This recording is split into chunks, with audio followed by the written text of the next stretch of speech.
Hi everyone, it's Fitz with your daily delivery. It's game day. Yeah, it's Friday. It's in my old mind. I can't take these Friday games. It's very confusing.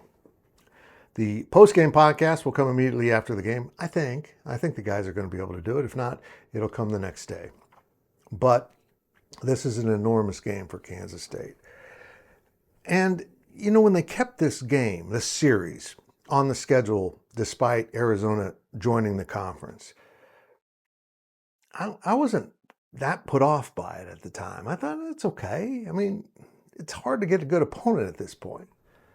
But I'm done a 180. This is a mistake, and I'll explain why.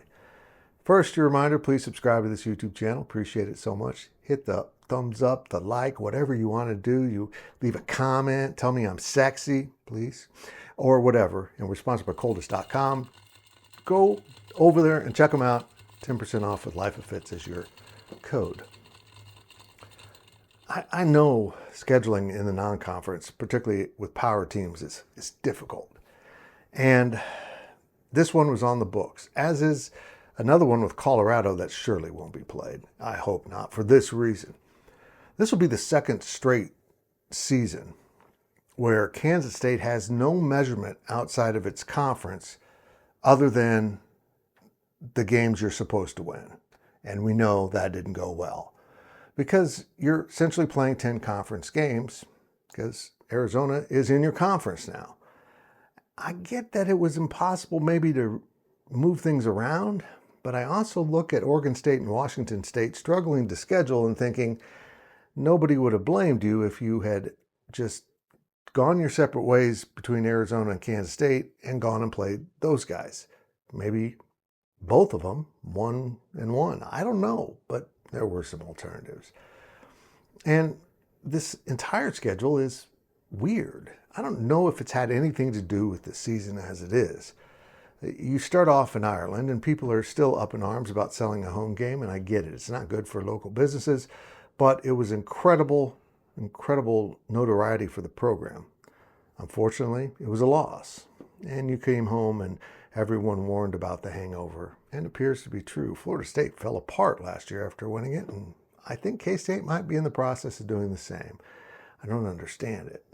And then, of course, you had the Army game, which I, too, was excited to cover, and I was really happy they scheduled them. But think about that.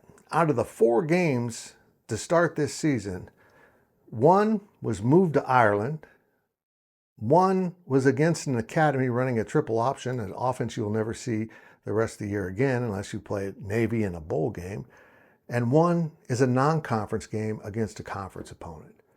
This is the most whacked schedule possibly in modern K-State football history because Bill Snyder was so careful about scheduling. And we know that he scheduled down in the early days, but then he started picking it up and playing the USCs and other teams like that. And he was always very, very careful about not going to volunteer to play at someone else's place too often.